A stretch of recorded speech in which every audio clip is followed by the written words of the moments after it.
What's up, everybody? It's your boy Dan Suave back with another video. Man, what's going on in the sports world? It doesn't sleep. We're gonna get into it, man. Of course, everybody got that question in the NBA. We're gonna answer that question, who I feel like he should go to. We also got to Commander New York. See what's behind me, y'all, man. We held to the W. Shout out to the boy Paulie for that. And we're gonna have another news too. This time coming from the WNBA. So let's go ahead and get into it, y'all. This is once again so disrespectful. And the DJ, I know you're on overtime, but we're gonna pay you for that. So go ahead and hit my intro. Faith over fear, put the word in my chest. Philippians 4:13, yeah, I'm passing every test. Sports news, gospel truth, that's the lane that I run. No filter, just real, and the mission ain't done. So disrespectful. Faith. Yo, so once again, y'all, your boy Don Suave. This is another episode so disrespectful. Look, like I said in the intro, everybody, what's going on in the sports world? So we're going to answer some questions. Number one question, we're going to talk about WNBA. And what we're talking about? We're talking about Caitlin Clark, the WNBA version of Steph Curry. And we're going to ask this question because apparently it's making little headlines right now. Is she being targeted by WNBA players, or is it a conspiracy theory made by media? So we're going to discuss on that. Plus, of course, like I said, LeBron James. Who is he going to? You got this. We got the Heat. We got the Cavaliers. We got the Warriors. Could it be somebody else? So I'm gonna give you a little scenario on those. Plus, who I feel who he should go to. And lastly, the Commanders. Now, this Commanders news was happening. When I first seen it, I was like, "Are you guys serious? Like, this is what the fans are talking about?" But apparently, not just the fans. It's the media as well. So we're going to discuss that as well. We're going to learn what that is. I know I got to give you a little teaser trailer about it because I know y'all know what is he talking about. And when I talk about this, y'all going to be like, what? But it's the Commanders. This is going on right now, y'all. So before we get into anything, first like, share, and subscribe to the video. So disrespectful on YouTube. You can catch me on my social media, Don_Suave87. But before we get into any type of news, you already know what we're starting with. We're starting with the motivation. And this is coming from the book of Corinthians. 1 Corinthians chapter 13, verse 11. It's the Amplified version. And it states, "When I was a child, I talked like a child. I thought like a child. I reasoned like a child. But when I became a man, I did away with childish things." So what does that mean right now, y'all? See, the Apostle Paul was using this to explain that as believers, we grow in faith. And in the ultimate virtue of agape, which is self-sacrificing love, they must intentionally leave behind immature, shallow, and divisive ways. Now, in the spiritual context of this is placed in the middle of a chapter about spiritual gifts. Paul is illustrating that while early or partial spiritual experiences are valid, Christians are expected to mature and let love dictate how they live and use their gifts. So what the metaphor is, just as a child's speech, thoughts, and reasoning are limited and immature, our early spiritual understanding is similarly limited as well. So basically, to put everything into perspective, y'all, when you come into the faith, you are like a child. Let's be real. When you get saved, how many of y'all have seen people when they get saved, they're ready to run through a wall, jump over a fence, you know, I'm saved, if I die, I'm going to heaven, I'm carrying the Bible everywhere, you know, so they just doing the reason of things like that, you know, basically have what we call a childlike faith. But when you get older, all that stuff that you believe was like this, until you started getting more into the Bible, more into God, is really, he's explaining it this way. So when you get older, y'all, when you get even more mature into the things of God, a lot of stuff that you used to do, you're going to put away. Things that you used to say, you ain't going to say anymore. You're going to start feeling a change inside of you. And only thing you can say is only God. It's only the Holy Spirit doing that. Sometimes there may be a stronghold or an addiction or anything that you may have been, you know, let's be real, chained to. But when you allow the Holy Spirit to come inside you, to work from inside out, all them chains start to drop off. And the things that you used to do, where you used to go, what you used to say, your mindset, your mouth, your eyes, everything starts to change, and you start to put on the eyes of Christ. So what does that mean? That means you have to see above sea level. So you're not just operating your five senses. You know, your hear, your sight, your smell, taste, and all that. No, you start seeing in the spiritual realm. You start to see what's happening in that background. And the thing about it is, y'all, when you actually understand this, that means the love of God is even more, because you're going to start to see that God is not sleeping on you. He's not slumbering on you. He's not just throwing you to the wayside. He's constantly working. He's constantly talking. He's constantly putting things together right for you. And if you want to use it for a more, let's say, physical aspect of that verse, just think of stuff in your life, y'all. You can't keep doing the same things you used to do as a child. You got to grow up. I understand you may get older, your 20s and 30s and 40s, but let's be real, y'all. Age ain't nothing but a number. It's all about your mindset. So if you have got to have a mature mindset, you can't keep living your yesteryears of what you did in middle school or high school. You got to grow up, y'all. You can't say, wow, back in high school, I was this and that, and you want to keep living through that. You can't do that no more, y'all. You got to grow up. Things have changed. Times have changed. And you have to change as well. And you can't be afraid to evolve. You can't be afraid of change. Because whether you know it or not, change can actually bring a better version of you. Because you can't keep always want to hit the clubs and do the stuff in the streets. Let's be real. People that like us have been in the streets have no love.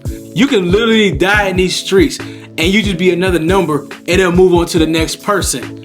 If you don't really believe that, look up a lot of people who stayed in the street, then they're gonna live in the street, do all this stuff, and look what happened to them. You always hear there's only two ways out this road, which is jail or the grave. And only very few make it out of it. So you have to be mature into this type of things, y'all. You have to say, you know, I can't keep doing this forever. You gotta be like, I gotta be better than this. And especially if you got a family. Your family, your kids, if you got a wife, even if you're a woman, you got a husband, you have to be better than what you did before, because you got something to live for. You got something to fight for. You can't keep doing the same things and put your family in danger or put your family into an emotional state of, are you going to be able to come home? Wondering where you at, wondering what you're going to do. You got to change. You got to mature. So even though that scripture talks about mature in the spirit, you also got to be able to mature in the physical as well. You got to grow up. We all have to grow up. I'm 38 years old right now. My birthday is next month in August. But you know, I know a few people of mine who's around my same age that still living that years, and what they're doing right now, they're not liking it right now. I have people that actually have died that has been in those streets and have not made it to where I'm at right now. So I had to tell them, just listen to me, y'all. You got to grow up. You got to mature. There's nothing wrong with maturing. You know, don't worry if people call you boring or call you or whatever. Look at it like this. While you're advancing in life, they can be stuck doing the same old stuff. And while they may be envious of you, that's your fans. Always remember, if you don't have nobody hating on you, that means you ain't doing something right.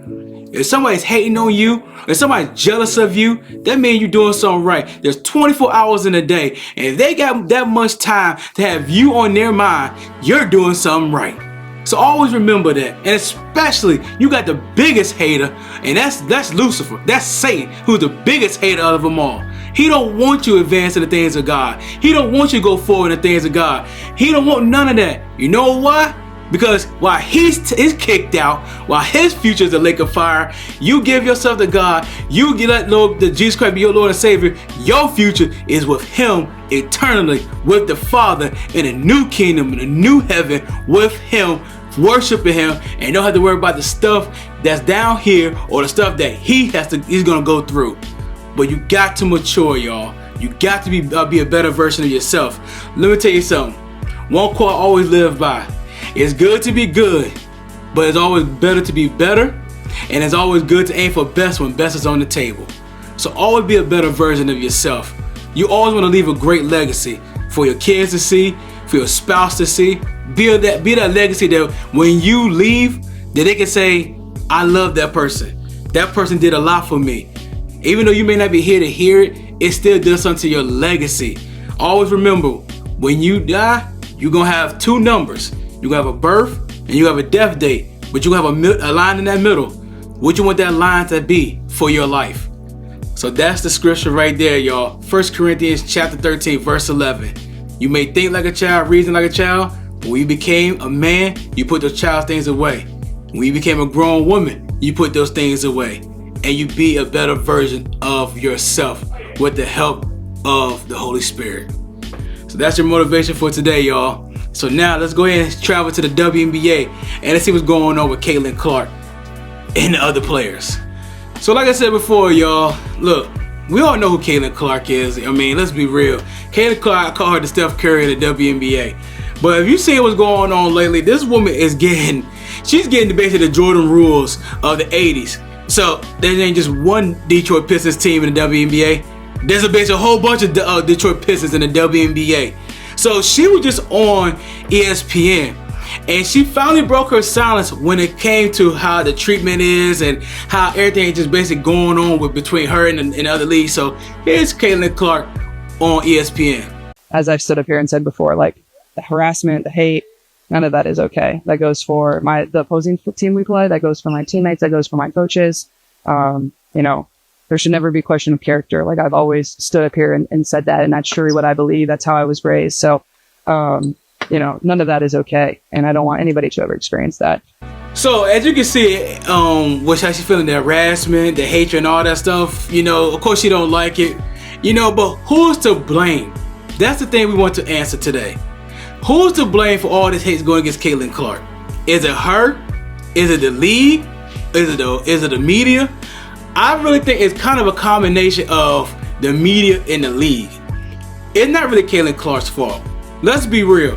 Caitlin Clark is doing what kind of nowadays basketball is, which is jacking up shots. Yeah, she may be an assist here and there, but let's be real, y'all. If you look in the NBA right now, what's one of the biggest concerns of the NBA?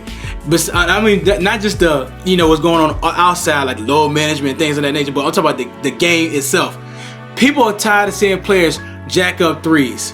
I mean, I know y'all seen when LaMelo Ball had a fast break, could have went to the basket, a layup or a dunk, but what'd he do? Instead of going to the basket, he literally turns around, goes to a 3 line, and shoots the 3. Why? You had an easy 2. But this is the issue with a lot of people have with the NBA now. They say the mid-range game is dead because a lot of people don't want to shoot a mid-range shot. People say going to the basket, you got your few dunkers, you got your Ant Edwards, LeBron still doing this thing. But the art of those dunkers, like what we grew up with, but you had your Jordan, your Dominique Wilkins, your Vince Carter, your Kobe, stuff like those post and rising type of players. They're exciting to see, but the issue is some people say they don't want to go to the paint because you're gonna get hit with a foul. You may get blocked or whatever type of contact. So when you had a 3, really the only thing you have to worry about is your jump shot and where you're landing at. But if you see a lot of players use that to their advantage, a lot of them shoot jumpers with their feet in front of them so that when the player tries to block them, their feet land on each other and they have a twisted ankle, but it's a foul. So that's what Caitlin Clark's going on right now. She's shooting threes. She's playing like basically how a lot of people nowadays, new generation basketball, tennis want to see. But here is also the biggest issue, y'all. The players. The media basically want the players almost to seem to bow down to Caitlin Clark. How many times have you watched a show and you hear people say, "I only watched WNBA because of Caitlin Clark"? And here's the thing about it. In all her years, besides her having the most points scored in her college, she technically not a winner, y'all. Mind you, when she's in college, she lost to Angel Reese. LSU won a championship. Then they went on to the championship and lost to South Carolina. Then she got to the WNBA. She has not won a WNBA championship. She's not the best player in WNBA. That goes to Asia Wilson. Clear as day. It's no competition. You got other people under her, but she's the best. That's it. But a lot of people are looking at the WNBA because they want to see Caitlin Clark. Because what she do? She shoot threes. She is the now version of Steph Curry. So you have the media who basically want people to cater to her, saying that she's bringing money to the WNBA. She's the reason why I got high attendance. You even heard on Shada McCoy on the Speakeasy show how he said that it's because of her that the attendance rate are, you know, higher than it was before. You have people like Stephen A. Smith saying how the treatment of Caitlin Clark is bad because she's bringing viewership to the WNBA. So just look at it like this. Let's say this. You have a business. You have workers under your business. Y'all doing decent work, decent numbers for your business. So here comes a new employee. And this new employee, everyone's on this person, maybe because this new employee is bringing a different type of you know, philosophy or doing things that's, you know, maybe different. So they're bringing people to the business. What's going to happen? There's going to be some jealousy. That's true. But it's also going to be some type of feelings because it's like, wait, we've been doing this for years. All of a sudden, now y'all want to pay attention to us because of this player? So you got to think about that too. So a lot of them players do have an issue with that because it does feel like the media want them to bow down, you know, basically, oh, thank you, Caitlin Clark, for bringing money, for bringing this, even though we've been doing this for a long time, and even though we have better players as well. And let's talk about the elephant in the room. She's white. Some call her the great white hype. That's what it is. No, we can't look past that because no matter if you try to look past it, that's one of the things that some people talk about. It's a race. You don't believe me? Go look at the comment section when Caitlin Clark does something compared to when Angel Reese or AJ Wilson does something or anybody else does something. That, you know, sometimes they will bring race into the thing. And this is what happens. Especially when it comes to basketball, because you just see right now, even though some people took it as a joke, some people took it serious. Look what Stephen A. Smith said about the Los Angeles Lakers. He said that they're led by 3 white guys. What team wins the championship with 3 white guys as your leading people? And what happened? Oh, he's talking about race. Even though he said it was a joke, he's not backing down from it. But this is what happens. Race will get involved with it. So you got to think about multiple things why Caitlin Clark is getting the hate. It's not really because of her. She ain't going around saying, I'm the best player here. Y'all gonna respect me. I'm doing this. It's my league. And she's not doing none of that.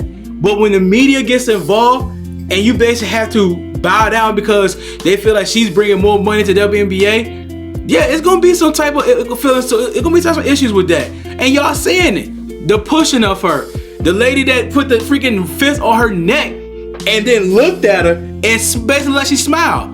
Yeah, this stuff is happening. You know, even I think Boomer Esiason said that she should quit the WNBA and go play overseas. I think Shady McCoy even said that if she quit the WNBA, that it will go under. Now, somebody need to test Shady McCoy because the WNBA was here before Caitlin Clark and it will be here after Caitlin Clark. She's not the only basketball player. There are a bunch of female basketball players that wanted to come to the WNBA. So him saying that, once again, why do you think the players ain't gonna like Caitlin Clark? To tell someone, my league is going to go under if this one person leaves and go play overseas or just don't play anymore. That means no more WNBA. The tennis are gonna go down, nobody wants to play, and there's gonna be no more WNBA. And you wonder why they're having issues with this woman. You basically crowning this woman as the god of the WNBA.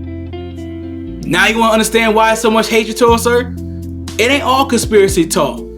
It really is some issues because of what the media, what they're saying, what the critics are saying, and it's affecting the players. Especially the ones that feel like if we went on one-on-one, we'll bust her tail on the one-on-one court. But they're not feeling that way because Caitlin Clark is a shooter. Caitlin Clark is basically playing like Steph Curry. Caitlin Clark is bringing the fans. She's bringing the attendance. She's bringing the money. So she's basically like Jordan, how he was in the 80s and the 90s, how he's basically making the game that everybody want to watch. But as much as I love Michael Jeffrey Jordan, let's be real. The guys who really saved the NBA was Larry Bird and Magic Johnson. They saved the NBA. Larry Bird with the Celtics and Magic Johnson with the Lakers. When Jordan came in '84, mind you, he lost a couple of times. He didn't win because the Pistons had the Jordan rules. So when he won in 1991, then he made it international. And then he took over the league because before that, the man was averaging 30 points. I already did a video of how Joe was killing, but let's be real, he didn't win a championship until 1991. And I don't want to hear nobody say, well, he never won. He ain't won without Scottie Pippen. The man was without Scottie Pippen for 3 years, y'all. Pippen was drafted in 87. Jordan was drafted in 84. So please shut up about that. Mind you, he won the Rookie of the Year. The next following year, he was hurt. And then 87, here comes Pippen. But let's be real. What happened? They said Pippen had to get on board. Pippen had to get tough because he was complaining, just like Horace Grant was complaining. And what John Sally said, once we knew that Pippen wasn't falling for our fouls, once we knew he wasn't falling because Jordan just kept on playing, we knew it was over. Pippen had to grow a pair. And also, he had the migraine game that he didn't play, and Jordan wants to get by himself and still put over 30 points. So everybody will keep talking about that. We can have a video about the whole Jordan and Pippen talk, because if you want to do that, then we can talk about, and as much as I love him, Kobe Bryant, he had to win without Shaq. He won 3 with Shaq. Let's be real. Shaq was the most dominant player. Now Kobe did win 2 without him. That's why he said he got 1 more than Shaq. And I know you LeBron lovers too. Who did LeBron go to the Heat and play with? Yeah, Dwayne Wade. Who won a championship before LeBron James? Wade. He won 1. Then they got Chris Bosh. When he went to the Cavaliers, who did he bring over there? He brought Kevin Love. Some people don't want to give love to Kevin Love, but mind you, he was with the Minnesota Timberwolves. He was averaging 20 points and 20 rebounds. Because at that time, they had a young Kyrie Irving and had Andrew Wiggins. So we don't want to get into this whole, like I said, if I need to do a video, I'll definitely do another video on that. And then speaking about LeBron James, let's go ahead and talk about LBJ and where he could possibly end up at. So LeBron James, as you can see, is a free agent. And we already knew that was going to happen. Once they got Luka, they already knew that was Luka's team. If fans bust about it. So we knew that was Luka's team. But we didn't think that they were going to put Austin Reeves over LeBron James. But apparently they did. So what happened? So this offseason, like I said, Luka's coming off injury, so he's going to be playing. So you got LeBron James a free agent. You have Austin Reeves a free agent. The Lakers, instead of going after LeBron, they went after Austin Reeves, gave him an extension. So what did LeBron do? That man said, oh, forget y'all. That's how y'all feel about me? Okay. Y'all good. Y'all don't need me no more. I'm out. I'm out of LA. So what happens now? So there's 3 teams that's really the run teams right now. Of course, you got your other teams. And as you can see from this graphic, there's 3 teams right now that's leading the race for LeBron. You got the Golden State Warriors, you got the Cleveland Cavaliers, and you got the Miami Heat. Now you got a 4th team which could be unknown. Some people think it's going to be the 76ers. Look what they just did with the trade with Jaylen Brown. They just got him from the Celtics and Paul George of the Celtics. And now you got Maxey who's in the backcourt. If Embiid stay healthy. And then you got, so there's some pieces there for LeBron to not be so much as the main person, because Maxey is one of the top players in the NBA. Jaylen Brown was just a Finals MVP. And Embiid stay healthy. He's one of the top 3 best centers in the NBA. So he has, once again, help with the 76ers. Now I heard somebody say the New York Knicks. I mean, that's been basically for the media. I don't see LeBron ever going to New York, because would be a good fit for him? It's a possibility. You would play with Cat, you have Josh Hart, and you have Big Body Bronson, who was the MVP. So you have help. But like I said, for me, the top 3 is the Heat, the Warriors, and the Cavaliers.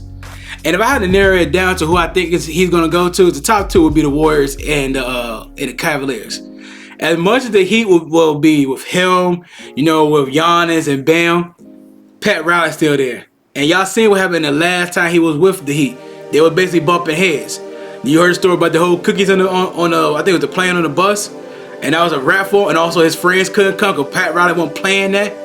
You really think LeBron really want to go there? And knowing Rich Paul is right there. Rich Paul basically playing like, puppeteer at times. You see him going on podcasts, basically shouting LeBron, this and that and the third. And he has his agent, of course.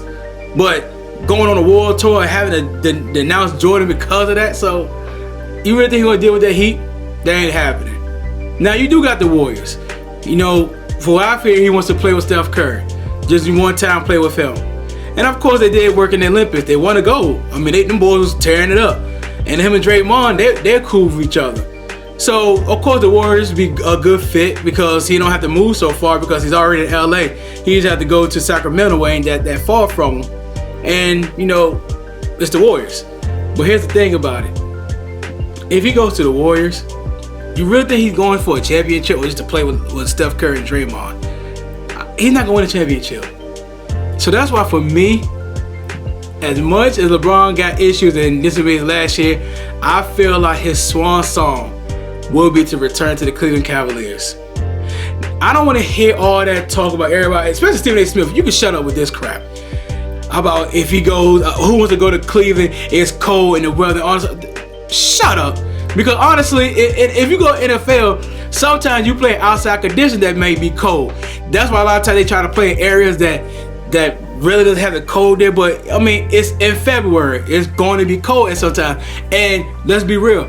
When you go to a cold game of football, that's football weather. It is what it is. Basketball is inside of a goddamn stadium, y'all. So even though you say that, oh, Cleveland's cold, this place cold, you're inside of a freaking building that got AC, y'all. Chill out.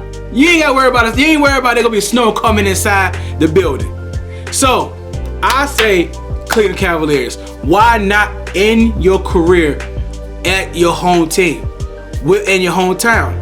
You are, and you for the longest, until you change your name, you was always call yourself the kid from Akron. You got a doggone documentary movie about you for your friends, and I think they're probably still there. So why not go back to Cleveland? In actuality, there's even a picture that, you know, they want you back.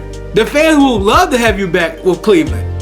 You won a championship there. You brought a championship. You made your promise. You did that. I don't know if that I Promise school is still over there, but you had that going on. Why not go back to Cleveland? Why not end your career with the Cleveland Cavaliers? Then after that, you retire, then you can move back to LA and go do movies or whatever. But to end your career, the best place would be Cleveland. And it ain't like you go in there and have some scrubs. You gonna have Jared Allen over there. You gonna have Spider. Donovan Mitchell gonna be over there. Maybe you could help James Harden actually get to a finals and actually probably win it. Or at least get near it, because good God Almighty, when he's in the playoffs, this man is the greatest magician since David Copperfield. Because he can't do nothing. So the fact that LeBron, you go back to Cleveland, maybe you show him how to freaking win. Maybe he don't have to dribble the ball for 20 seconds, don't get a shot to pass it to somebody, or dribble the air out the dang on ball, and want to do his little 2-foot step back to shoot a shot.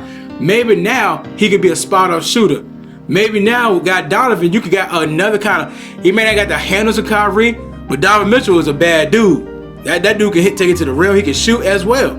And then you got Jared Allen, so now you got a rim protector, and you got a person that can probably shoot the ball, not three, but at least near it. So go to Cleveland, finish your career with Cleveland. You're gonna be 41 years old December, and if this is gonna be your last year in the NBA, finish it with the team that drafted you, first overall in 2003. Go to the team, go to your hometown. You welcome, and like they don't hate you like no more. So you brought them a championship. So you go back over there, you can go back to this barbershop and do all you used to do. So that's my opinion. So LeBron, I don't know if you listening. I'm on the boat of this. Go home. Go to Cleveland. Play for the Cavaliers. You may not win a championship, but finish your career with your team in your hometown. So that's your WNBA right there. That's your NBA news. So let's go get to the main course of the video. DJ, I know, overtime, don't worry, you're getting double pay. Go on, hit that music please for me. Let's get to the Commander Zone. Those haters can't stand us. Left hand up. Who are we? The Commanders. Commanders. We fight for RDC. Who are we? The Commanders. Left hand up. Who are we? Go to the Commander Zone. But before I do that, I gotta give a shout out to the Oosh, that's right. Got the W right here. Got the Ulafala right here. And I got the shirt. I'm going to show you right now, y'all. We the ones. Because they the twos, y'all. That's right. The Commanders all the ones. So, 4 letters, 1 word. Yeet. That's right. So, what's going on in Commander Land? Look, y'all. I thought this was a joke. I really thought this was a joke. I didn't know this was for real. You know, when I seen this story, I said, oh, somebody just trolling or whatever. But no. Do you realize, y'all, that our head coach, Dan Quinn, is on the hot seat? I know. Crazy, isn't it? Dan Quinn's on the hot seat. Ladies and gentlemen, boys and girls, children of all ages. This ain't D-Generation X, but this is Suave Pride presents to you this, y'all. I'm gonna give y'all some stuff. Dan Quinn, on our team, right? Went to the NFC Championship. I know we lost, but let's be real. Ask any really Commander fan. Matter of fact, just really ask yourself. A rookie hit quarterback, Dan Quinn is his coach, and all the people we had. You really thought the Commanders at the beginning of that 2024 season was going to be in the NFC Championship? He was a part of that, y'all. The last time the Washington team was in the NFC Championship was 1991. 33 years ago. Some of y'all weren't even born yet. I was 4 years old when that happened. That just tells you how old I am. And then last year, do we not remember that we had injuries left and right, y'all? Do y'all not remember that?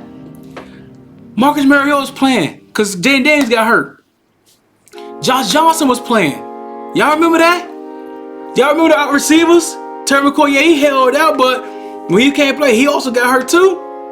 We had Robbie Chosen. We got Traylon Burks. We had Chris Moore. We had people that Lou McCaffrey got hurt. Do y'all remember this stuff, y'all? People on defense got hurt. We had that trash cornerback of Benjamin St. Bust. Because he definitely won't. No, he's trash. Do y'all remember that? Our defense was not good because, oh yeah, we had people that was hurt. But do we not remember that we had Joe Wick Jr.? And I know everybody was like, but that's okay. We're going to put it all on Dan Quinn. And just that one year ago, before last season, Cliff Kingsbury was up for a head coaching job. And a lot of our fans wanted him to stay there because of the job he did with Jaden Daniels. Do y'all remember that? Dan Quinn was actually up for Coach of the Year 2 seasons ago. Y'all remember that? I mean, come on, y'all. This is what I'm talking about when it comes to our fans. I get it. We have had mediocrity. We done had trash, terrible. We had a lot in the past 20 seasons. I get it. I was there, y'all. The only time that Washington was winning when I was playing Madden. I get it. But let's not forget that, yes, we've had bad coaches, but we kept them around. Let me tell y'all something right quick. This is called journalism right here. This is called researching. So just to show y'all that I'm not just speaking out of turn or just going off of my opinion. No. This is here called facts. Which y'all listen to Jay-Z, don't y'all? Some of y'all, women lie, men lie, but numbers don't. Numbers not lying. So let me show y'all how much the numbers are not lying. Do you realize in the last 20 years of Washington head coaches, and there's been a good number of them, only 3 have went to the playoffs. Joe Gibbs, Jay Gruden, and Ron Riverboat Rivera. Do you know what their record is together? 1-4. 1-4. Let me tell you also about the other coaches we had. Jim Zorn, Mike Shanahan, Bill Callahan did not make the playoffs with Washington. Jay Gruden was our head coach for 5 seasons. Matter of fact, good dude. I met him when I went to go in 2019 when I went to go cover Washington Redskins at that time with Mark Davis and the Richmond crew, NBC 12. He won NFC East in 2015 but lost a wild card game. Joe Gibbs, our legendary head coach, when he came back for a second stint in 2004 to 2007. I know a lot of times when people think about Joe Gibbs, sadly, that was Sean Taylor died. Could have been one of the greatest safeties of all time. He was on that part. I knew people who weren't even Washington fans say they love Sean Taylor. But in those 3 seasons, he's 1-2 over 2 appearances in the playoffs. He led the team to the playoffs in 2005, won the wild card, but lost to the divisional round. And in 2007, he lost the wild card round 2. Remember Ron Rivera? He's 0-1 in 1 appearance. He won the NFC East with a 7-9 record in 2020. Y'all remember that? The Washington football team? And that's where everybody started rocking with Taylor Heineke that year. He lost in the wild card round. But of course, after that year, that's when everybody was rocking with Taylor Heineke. So that was from 2020 to 2023. Well, here comes Mr. Dan Quinn. He was hired as the head coach in 2024. And his first season, 12-5. His first season. He's 2-1 in the playoffs. Do you realize in 1 season, he has a better record than the previous 3 that we had in the last 20. Now, I'm not counting Joe Gibbs as in when before, because the first thing, absolutely, Hall of Fame head coach, won 3 Super Bowls, 3 different quarterbacks.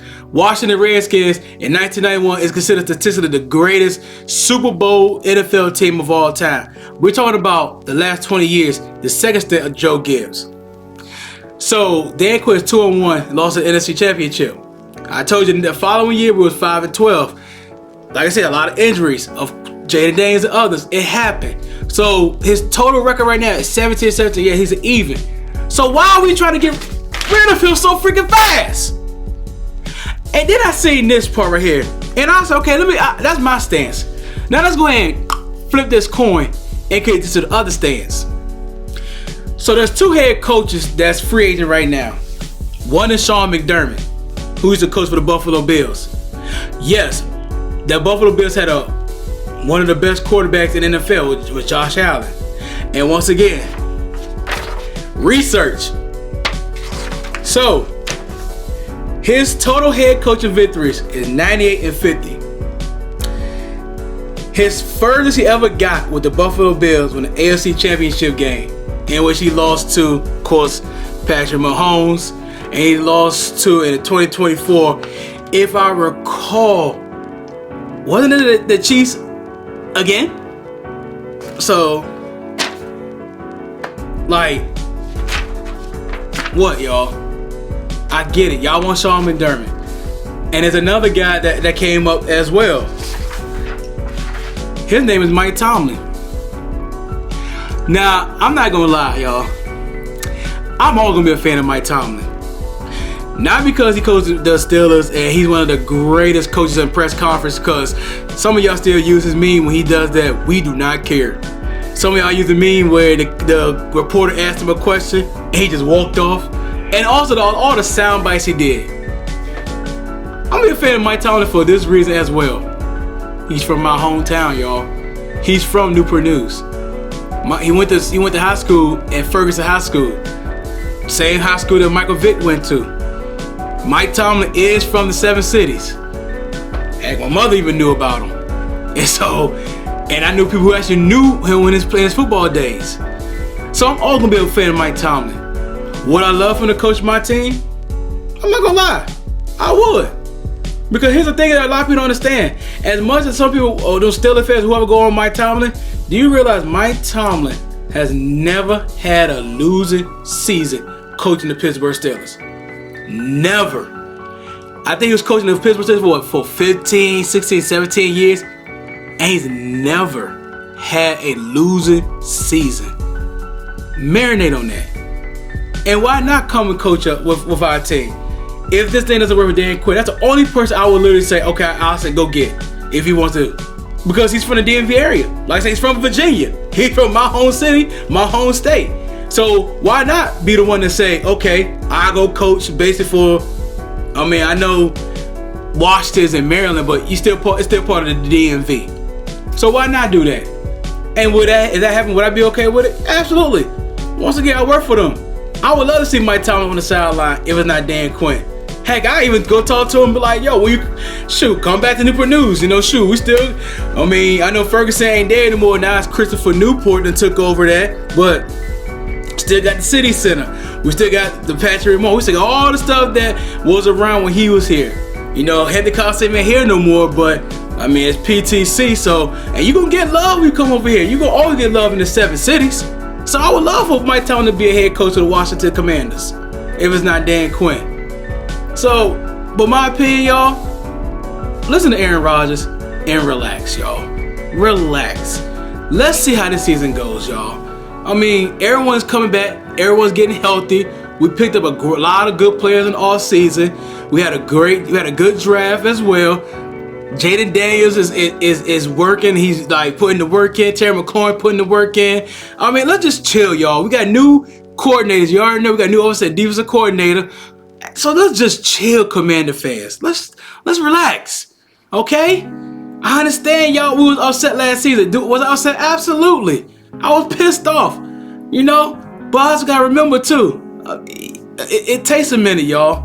We can't keep just playing this thing on roller coaster, this coaching carousel because they had one bad season. I was trying to get rid of him. Like, chill, y'all, chill. He was just about to be coach of the year if it weren't for Dan Campbell with the Lions. He was literally top 3, y'all. Coach of the year. Washington was 12-5. You know, last time it's been a long time since we was 12-5, y'all. I told y'all it was 33 years since we was in the NFC Championship. Like, let's pump the brakes, y'all. All right, there we go. Y'all ready for next one? Now, let's get into this because we got a tail of the tape, y'all. So let's go ahead and hit the boxing ring. Ladies and gentlemen, boys and girls, children of all ages, we are the tail of the tape. And right now, in the words of Michael Buffer,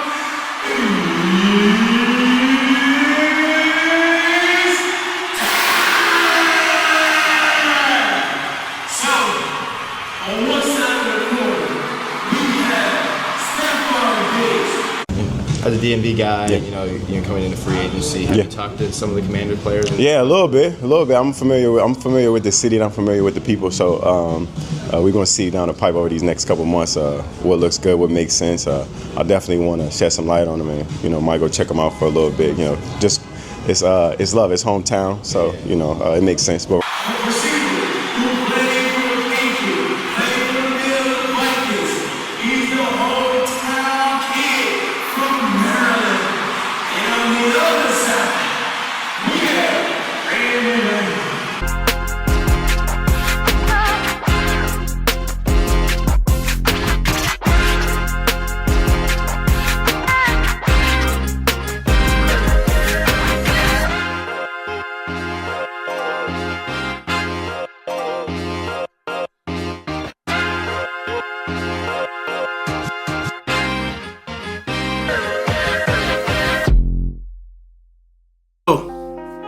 Get the tail of the tape, y'all.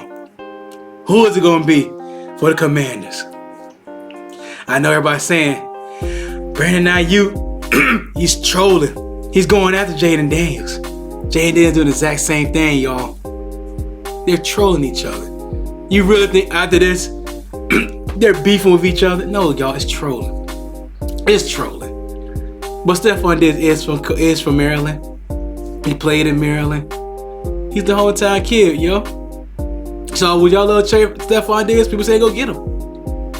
People say go get Brandon Aiyuk. Some people say don't get Brandon Aiyuk because this is a whole show he got going on. Me personally, I would like to go get.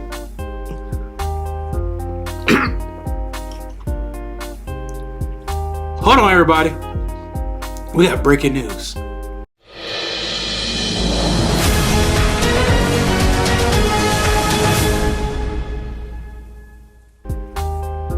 So apparently, there's a rumor going on.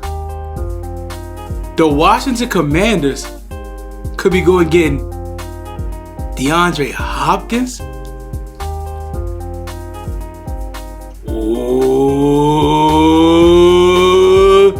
yes, it is true, y'all. This as a report came in today from Adam LaRose that says this, that the Commanders could be pursuing DeAndre Hopkins, who's also a free agent.